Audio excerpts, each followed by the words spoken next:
Halo semua, lagi dengerin podcast Al Minggu bareng gue Adriano Kalbi. Dan ini Senin terakhir sebelum Idul Fitri. Jadi ya minal aidin wal faizin aja sekarang. Semoga bisa melalui kumpul-kumpul keluarga ya. Gue gak tau ya, gue sih gak suka kumpul-kumpul. Gue kemarin ada reuni SD, bahkan SD, SMA.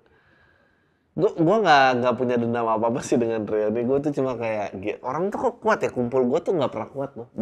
I think gue tuh gue inget gue pernah berantem sama ibu gue tentang milih jurusan. Dia pengen gue marketing, yang which is gue akhirnya ambil juga gitu. Gue gue bilang gue nggak mau ngambil marketing karena ntar gue harus berurusan sama orang. Gue nggak mau berurusan sama orang. Anjing, tuh umur berapa gue udah ngomong gitu, kayak 16 kali gue udah ngomong gitu, 17 16 kayaknya. Itu kayak gue nggak kuat gitu. Gue nggak kuat dan kayak apa yang mau diomongin lagi gitu. Semua udah diomongin nih. Jadi gue tuh sebetulnya gue nggak depres, tapi anjing, gue nggak depres tapi itu ya, urusan yang berkaitan sama orang tuh suka bikin gue kayak anxiety. Gue mau kumpul sama keluarga lebaran tuh buat gue kayak, ya Allah, bisa nggak sih yang lain aja gitu. Apapun yang berkaitan dengan orang, gue tuh nggak kuat. Kayak gue pergi, jangan lupa oleh-oleh ya. Anjing, mending bunuh diri gue, sumpah. Daripada gue harus mikirin oleh-oleh buat orang lain. Karena gue udah kepikiran nyarinya ribet, harus nanya-nanya orang, ntar ngasih ke orangnya lagi yang belum tentu dia suka. Kayak nggak suka gue. Jadi gue nggak tahu kenapa ini bisa jadi tradisi, dan nggak makin gampang ternyata. Makin tua malah makin malas gue.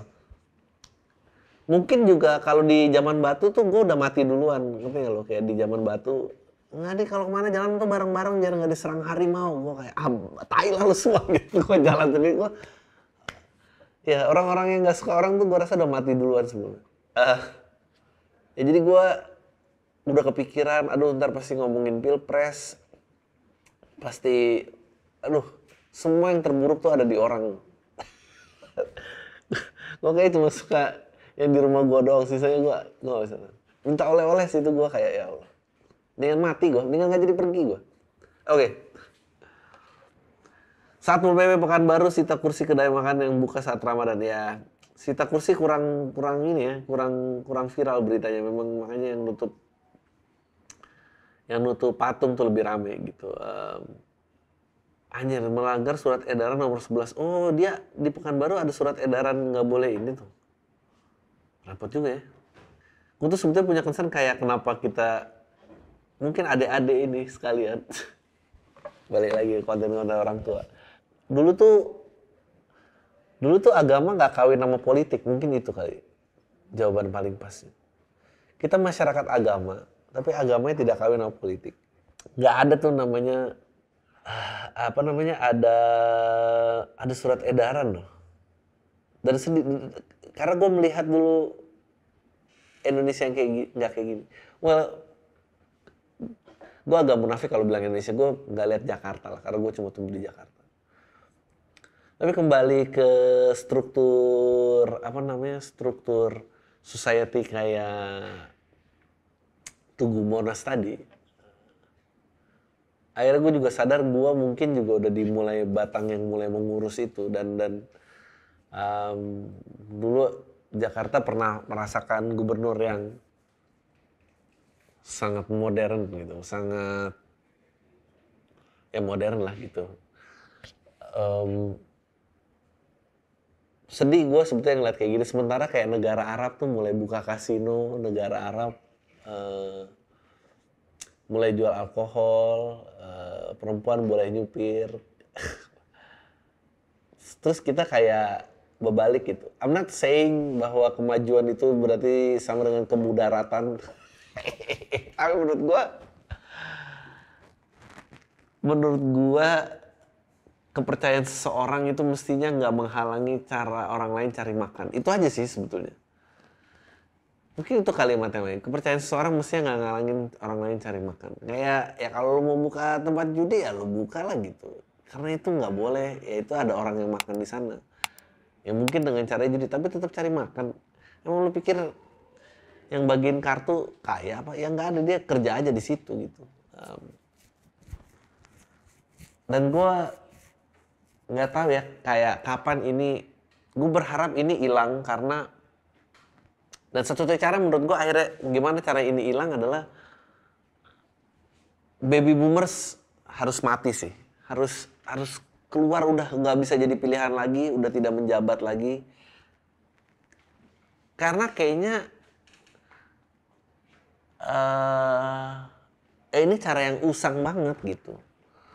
Dan akhirnya lo tau kan, anak-anak yang mestinya masih punya masa depan itu terus kayak berasa pengen dianggap sama yang tua, akhirnya begini juga gitu. Jadi kalau ada pengaruhnya, tapi ya susah ya, si ibu aja bisa nyetop Piala Dunia nggak jadi kesini, itu buat gue gila sih, gila. Udah nggak menjabat dan menyalonkan diri aja kayak gitu.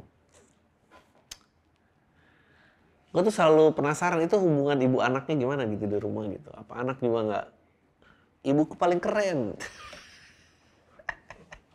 Anaknya nggak ada yang bilang kayak bu udah bu apa gitu, kayak bingung gua. Emang harus diganti sama generasi lain gitu. Oke. Ini lagi nih, viral pria tempel kelamin di knalpot moge di Jakpus, ya ampun. Lo tau gak sih ada joke lama? Anak kecil ngegap bapak ibunya lagi ngewe gitu kayak.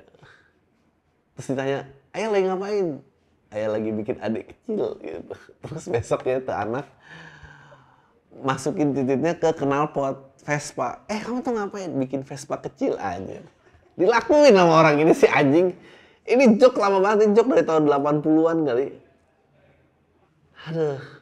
Kan panas ya maksudnya knalpot itu kan. Tapi emang orang stres tuh banyak bro. Dan akan makin banyak.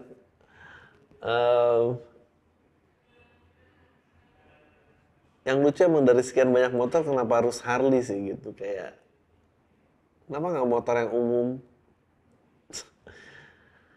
Dalam video tampak rombongan komunitas moge masukin lobi mall di Jakpus.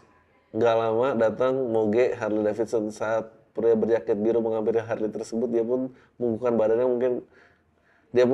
badannya kemudian mendekatkan tangannya ke knalpot. Oh, ngetes anget apa enggak.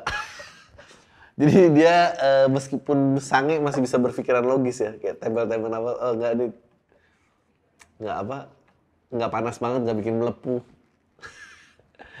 Sontak saya perekam video juga ada anggota komunitas yang terheran melihat aksi pria itu. Bro, what the fuck? Tanyanya sementara pria itu lalu pergi mengambil motor Harley berikutnya. Anjing, ke Harley berikutnya. Gokil. Bener-bener kayak 1, 2, 3, 4. Diamankan oleh security dan info yang kami terima yang bersangkutan diserahkan ke ibunya. Anjing. Ntar dulu umur berapa? Kalau di bawah 18 tahun dia boleh panggil ibu, kalau udah enggak ya dia tanggung jawab sendiri aja. Ibunya juga ajar, dia udah gede kali. Saya nggak pernah ngajar begitu. Atau ibunya bilang, aduh dulu nih saya bilang sama suami saya, bapak jangan sering make di depan anaknya, ntar dia bangsat. Oke, AI diprediksi berdampak ke 300 juta pekerja di dunia. Shit, man. AI some scary shit, man.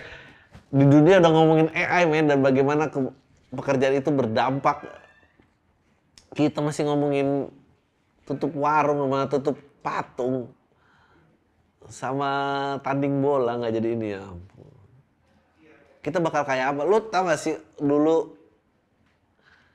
tuh tol itu ada orang yang anjing. Dulu tol itu ada orang yang kasih karcis dan bayar pakai cash pakai kembalian. Itu automated kan, langsung gone, berapa pekerjaan tuh hilang di situ.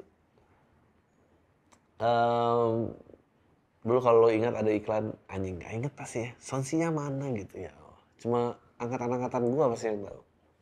Lo mungkin kaget kenapa ada kasir di booth tol gitu. Sekarang udah nggak ada kali itu, udah gone. 300 juta men, 300 juta. Iya. Bakal kayak apa coba? di depan tuh. Gue kemarin nyobain, gue kemarin nyobain.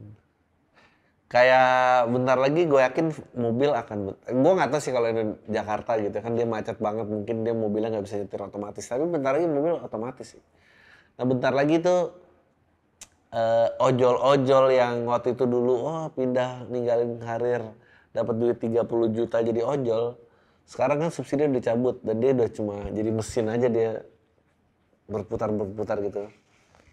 Nanti akan ada motor listrik tuh udah mulai mengambil alih tuh, kayak pakai motor listrik. Ntar lagi motornya nyetir sendiri, yakin gua, nggak perlu ada abangnya.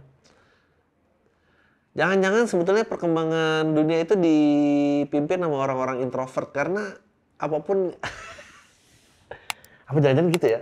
Penemuan berikutnya itu selalu inspirasinya gimana caranya nggak ngomong lagi sama orang. Gue sih happy ya ojol nggak ada orangnya karena gue nggak perlu basa-basi gitu. Tapi gue kasihan sama orang yang cari makan. Tapi kira-kira kayak gitulah. Kayak inspirasi teknologi adalah gimana hidup yang annoying ini tidak annoying. Makanya di Jepang kan otomatisasi itu kan tinggi banget gitu.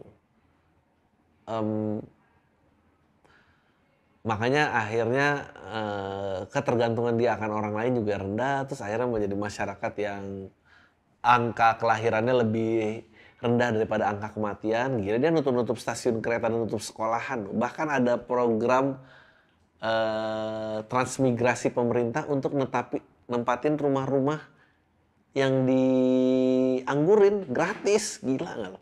Lo kalau nggak bisa punya rumah lo ke Jepang aja, tapi ya daerahnya jauh. Biar daerah tetap hidup.